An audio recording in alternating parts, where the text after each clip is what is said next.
The summer heat of 1883 pressed down on Copper Creek, Arizona territory, like a blacksmith hammer on an anvil.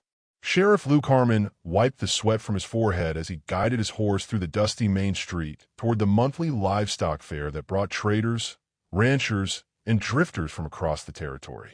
At 36, Luke had worn the badge for 8 years, long enough to know that where money changed hands freely, trouble was never far behind. The fair sprawled across a large field behind Murphy's General Store, a chaotic maze of cattle pens, horse corrals, and makeshift booths where everything from saddles to patent medicines was bought and sold. The air was thick with dust, the smell of animals, and the constant chatter of buyers and sellers haggling over prices. Luke's presence was routine, keeping the peace, watching for cattle thieves, and making sure the whiskey vendors didn't get too generous with their samples. He was checking on a dispute between two ranchers over a bull's bloodline when a commotion near the center of the fair caught his attention. A crowd had gathered around a wooden platform that served as an impromptu auction block, and the noise coming from that direction had an ugly edge that made Luke's lawman instincts prickle with warning. As he pushed through the crowd of onlookers, Luke could hear the nasal voice of Silas Grimm, a traveling auctioneer known for his willingness to sell anything to anyone, no questions asked. Grimm was a thin, weaselly man with yellowed teeth and the moral compass of a sidewinder, but he stayed just barely on the right side of the law, or at least the law as it was enforced in the remote territories. "Come now, folks, don't be shy." Grimm was calling out from atop his wooden crate, his arms gesturing dramatically. "This here's a rare opportunity. Fresh stock, young and healthy, perfect for the right family." Luke frowned and stepped closer, his hand instinctively moving to rest on the butt of his Colt revolver. Something about Grimm's pitch sounded wrong, different from his usual livestock spiel. The crowd around the platform was a mix of rough-looking men, some clearly drunk despite the early hour, and a few well-dressed women whose presence seemed oddly out of place at what should have been a cattle auction. "What's going on here?" Luke asked a bearded miner standing near the edge of the crowd. "Old Grimm's got himself something special today," the miner replied with a disturbing grin. "Says he's got a baby for sale. Orphan, he claims. No family, no home. Figured someone might want to take it in." Luke felt his blood turn to ice. "A baby? $5 is the current bid." Grimm's voice carried over the crowd. "Come now, surely someone can do better than $5 for a healthy child. Think of the work this little one could do in 10, 12 years. Better investment than any horse or cow." Pushing through the crowd with sudden urgency, Luke finally reached the front of the gathering and saw something that would haunt his nightmares for years to come. On top of Grimm's makeshift platform sat a wooden apple crate, and inside that crate was an infant, perhaps 8 or 9 months old, dressed in filthy rags and clearly malnourished. The baby's cries were weak and pitiful, and its tiny arms reached upward as if pleading for someone to lift it from its degrading prison. $6, called out a woman in a faded calico dress, her face hard and calculating. "But I want to inspect the goods first." "7, shouted a heavy-set man with tobacco-stained whiskers. "Good strong back on that one. Be worth its keep in no time." Luke's vision blurred with rage as the horrible reality of what he was witnessing crashed over him.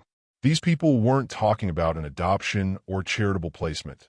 They were literally auctioning off a human child like livestock, discussing the infant's future labor value as if it were a piece of farm equipment. $8. Another voice from the crowd. $9, $10, and that's my final offer. The hard-faced woman stepped forward, reaching into her purse. "I'll take it now at 10. The baby's cries grew weaker, and Luke could see that the child was not just hungry, but seriously ill.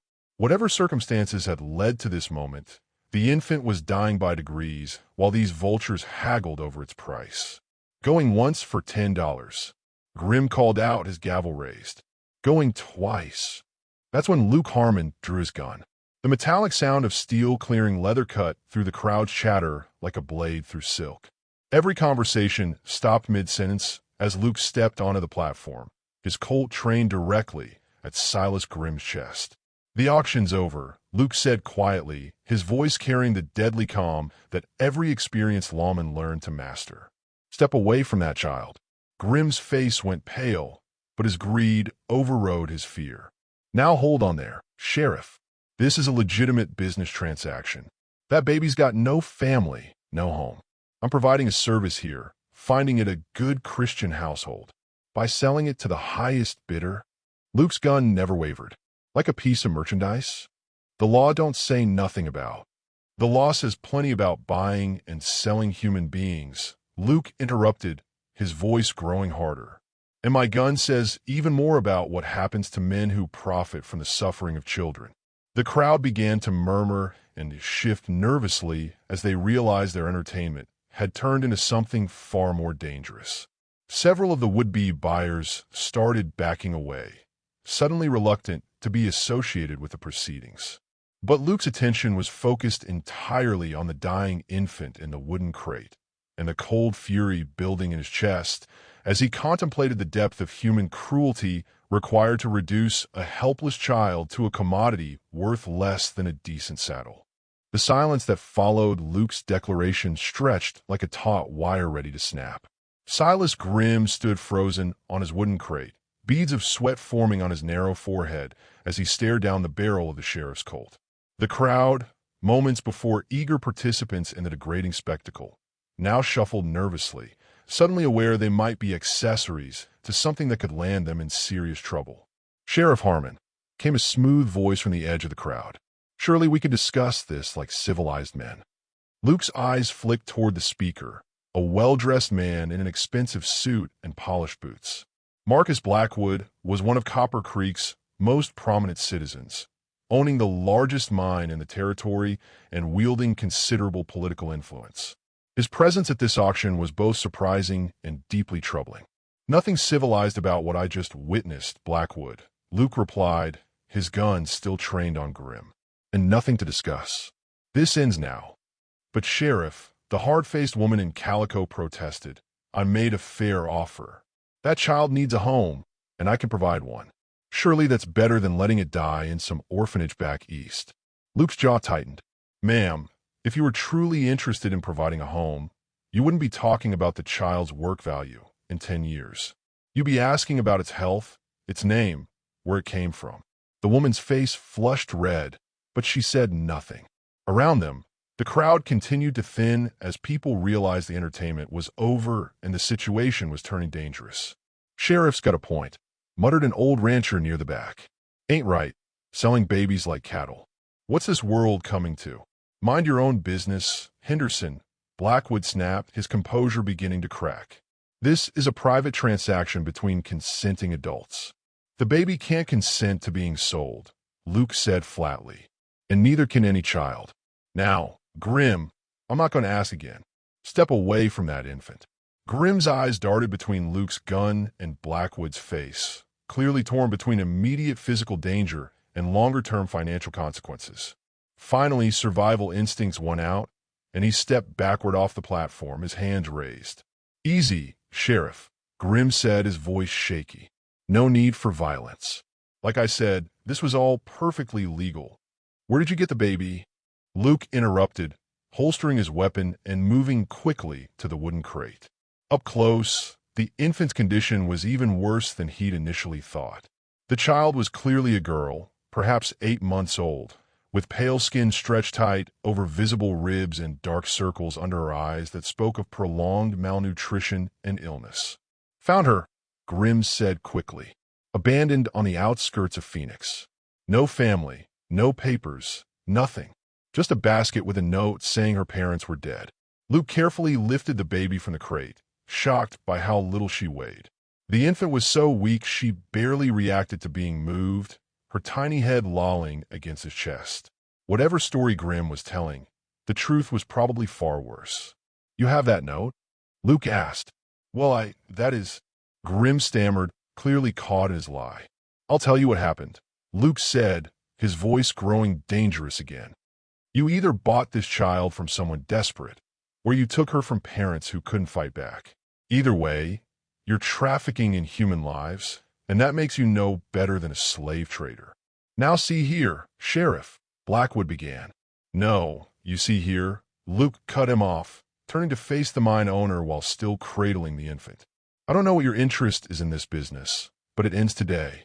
Anyone caught buying, selling, or trafficking children in my territory will answer to me personally." Blackwood's eyes narrowed. "Your territory, Sheriff? I think you forget who pays your salary. The town council might have some questions about a lawman who interferes with legitimate commerce." "Let them ask," Luke replied. "I took an oath to protect the innocent, and that's what I intend to do." As if to emphasize his point, the baby in his arms made a weak whimpering sound that tugged at every decent person's heart. Several people in the remaining crowd shifted uncomfortably, perhaps realizing for the first time that they had been witnessing the commodification of a helpless human being.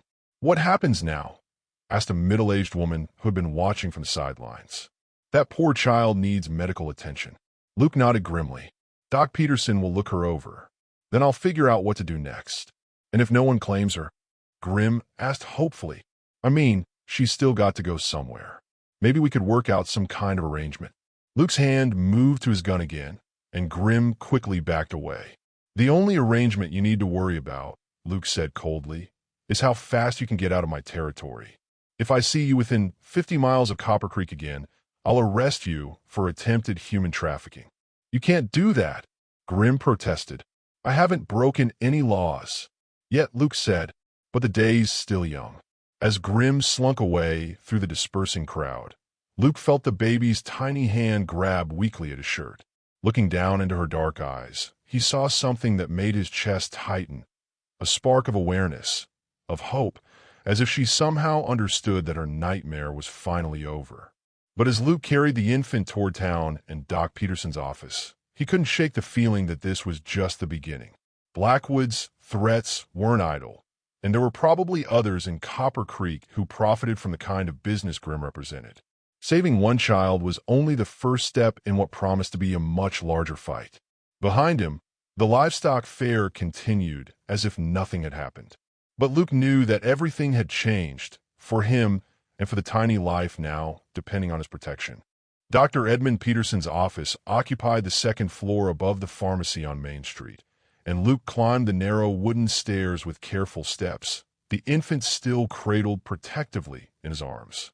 The baby had fallen into an exhausted sleep during the short walk from the fairgrounds, but her breathing was shallow and concerning, each tiny breath a struggle that reminded Luke how close she had come to death. Doc Peterson was a graying man in his 50s who had seen more than his share of violence and suffering during his years on the frontier. But when Luke laid the infant on the examination table, even the experienced physician's face darkened with anger. "Good God, Luke," Peterson muttered as he began his examination. "What kind of animal does this to a child?" "The kind that sees dollar signs instead of human life," Luke replied grimly. "How is she, Doc?" Peterson's gentle hands moved over the baby's tiny frame, checking for injuries while monitoring her weak pulse.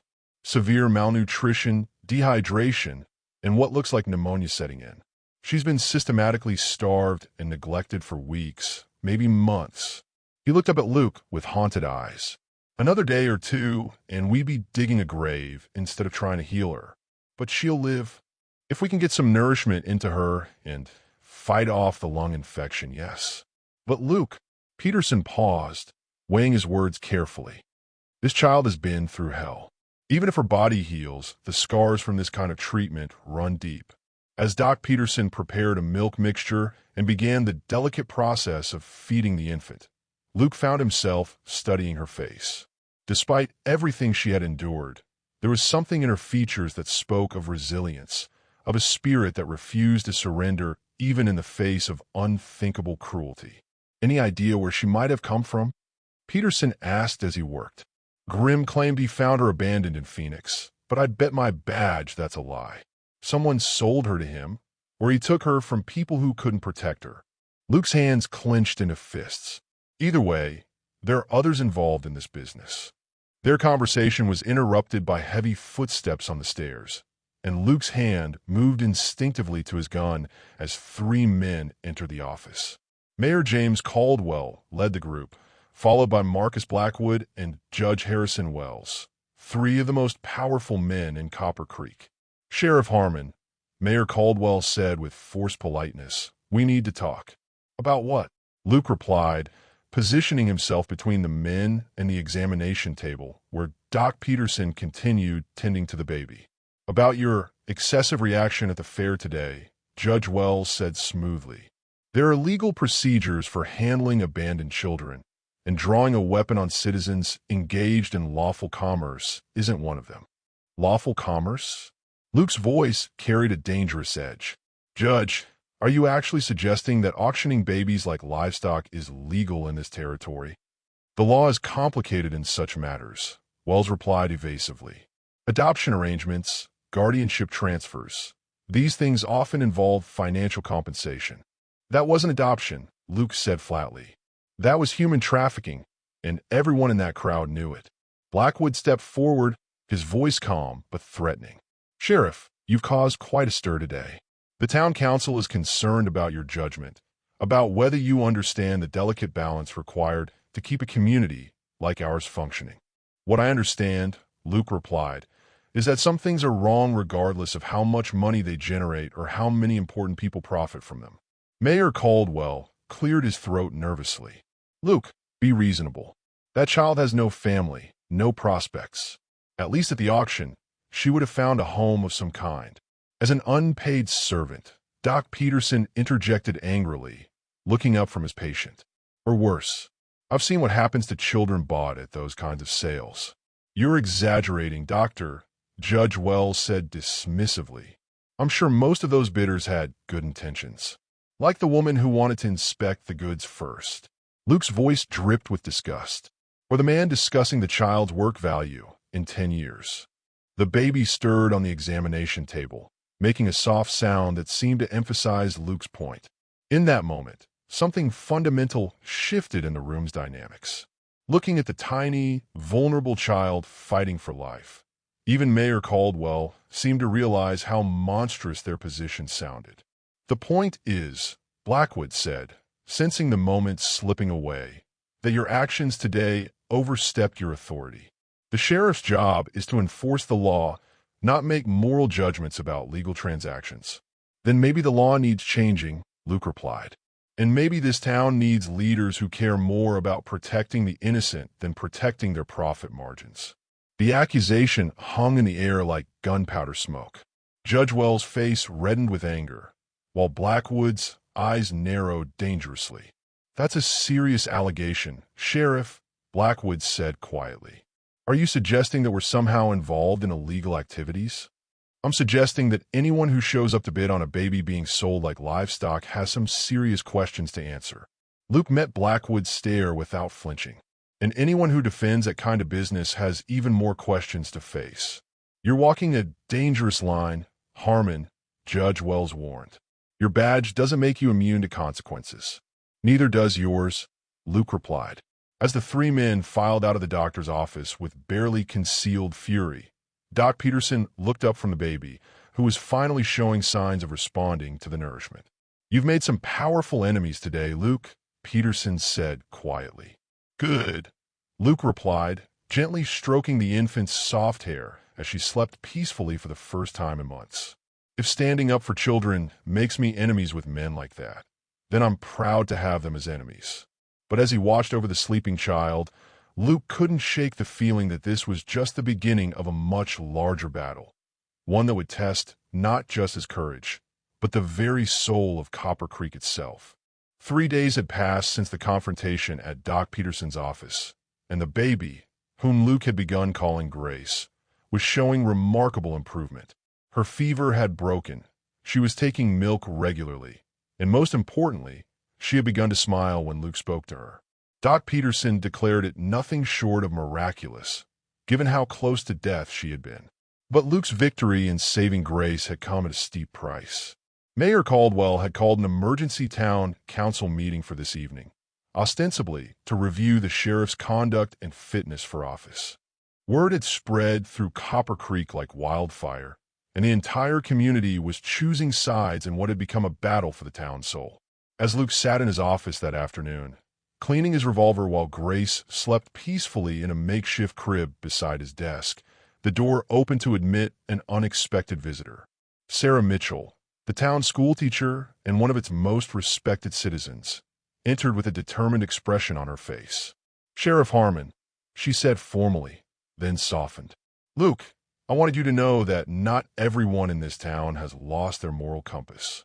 "Appreciate that, Sarah," Luke replied, setting down his gun. "Though I'm starting to wonder if I'm the only one crazy enough to think selling babies is wrong." "You're not," Sarah said firmly. "I've been talking to people, decent people who were as horrified as you were when they learned what really happened at that auction. Mrs. Henderson, Tom Bradley from the bank, even some of the miners from the camps outside town. They're planning to attend the council meeting tonight." Luke looked up with surprise. "To support me?" "To support what's right," Sarah corrected. "There's a difference between law and justice, Luke. You showed this town that difference 3 days ago." Before Luke could respond, the office door burst open again, this time admitting Doc Peterson with a grim expression and a telegram in his hand. "Luke, you need to see this," Peterson said, extending the yellow paper. "Just came in from the territorial marshal's office in Phoenix." Luke read the telegram quickly, his face growing darker with each line. When he finished, he looked up at both visitors with a mixture of vindication and disgust. "What is it?" Sarah asked. "Silas Grimm," Luke said, holding up the telegram. "He's been arrested in Phoenix for kidnapping and selling children. Turns out our abandoned orphan auction was part of a much larger operation. The marshal's office has been tracking him for months." Doc Peterson whistled low. How many children?" "At least dozen confirmed, probably more." Luke's voice was hard as granite. "Grace wasn't found abandoned. She was stolen from a family in Tucson whose parents were killed during a stagecoach robbery. Grimm and his partners have been taking children from families they murdered and selling them across the territory." The implications hit Sarah like a physical blow. Those people at the auction, they were buying stolen children? Children whose parents were murdered. "Every last one of them," Luke confirmed, "including our fine upstanding citizens who are trying to get me fired tonight." As if summoned by their conversation, the sound of approaching horses drew their attention to the window. A group of riders was coming down Main Street, territorial marshals by their bearing and badges, led by a tall man with silver hair and the weathered face of a career lawman. Marshal William Clay dismounted in front of the sheriff's office and entered with the authority of federal law behind him. Luke had met Clay several times over the years and respected him as one of the few truly incorruptible lawmen in the territory. "Sheriff Harmon," Clay said, extending his hand. "Heard you broke up Grimm's operation single-handed. Good work." "Just doing my job." "Marshal," Luke replied. "Wish more local law felt that way." Clay said grimly. "We've been tracking this ring for 8 months. They've murdered at least 20 adults and sold their children into slavery disguised as adoptions. If you hadn't stopped that auction when you did, we might never have caught them." Clay turned his attention to Grace, sleeping peacefully in her crib. "This the child from the auction?" "Her name's Grace," Luke said protectively. "Real name was Maria Santos. Her parents were killed 3 months ago." "Any surviving family?" Doc Peterson shook his head. "I sent inquiries. Parents were the last of their line. No relatives anywhere." Marshal Clay studied Luke's face carefully. "And I suppose you've grown attached to her." Luke's expression was answer enough. Over the past 3 days, caring for Grace had awakened something in him he hadn't known existed, a fierce protective love that made him understand why men fought wars to defend their families. "Well," Clay said with a slight smile, "territorial law says orphan children can be placed with suitable guardians, and I can't think of anyone more suitable than the man who saved her life." Before Luke could respond, the sound of angry voices from the street announced the arrival of the town council and their supporters for the evening's meeting. Through the window, Luke could see Mayor Caldwell, Judge Wells, and Marcus Blackwood approaching with a small crowd of their allies. "Looks like you've got some local politics to sort out," Marshal Clay observed. "Nothing that can't be handled," Luke said, checking his badge and adjusting his gun belt. The confrontation that followed was swift and decisive. When Mayor Caldwell began his speech about Luke's reckless disregard for lawful commerce, Marshal Clay interrupted with the full details of Grimm's criminal operation. When Judge Wells tried to argue that the local participants were innocent dupes, Clay produced signed confessions from Grimm implicating several of the auction's bidders as knowing accomplices. Marcus Blackwood made one last desperate attempt to maintain his position, claiming the federal investigation was overreaching its authority. But his protests fell on deaf ears when half the town, led by Sarah Mitchell and Doc Peterson, stood up in the meeting hall to voice their support for Luke's actions. By the time the dust settled, Mayor Caldwell had resigned in disgrace. Judge Wells was facing federal charges, and Marcus Blackwood was under investigation for his role in laundering money from the child-selling operation. The town council voted unanimously to commend Luke for his courage and to formally adopt stronger protections for children in their municipal code. As the crowd dispersed and the marshals prepared to leave town with their prisoners, Luke found himself standing on his office porch with Grace in his arms, watching the sun set over Copper Creek. The town looked the same as it had a week ago, but everything had changed, including him. "You know," Doc Peterson said, joining Luke on the porch, "that little girl is lucky to have found you." Luke looked down at Grace, who was reaching up to grab his badge with tiny fingers. "I think it's the other way around, Document. She's the one who found me."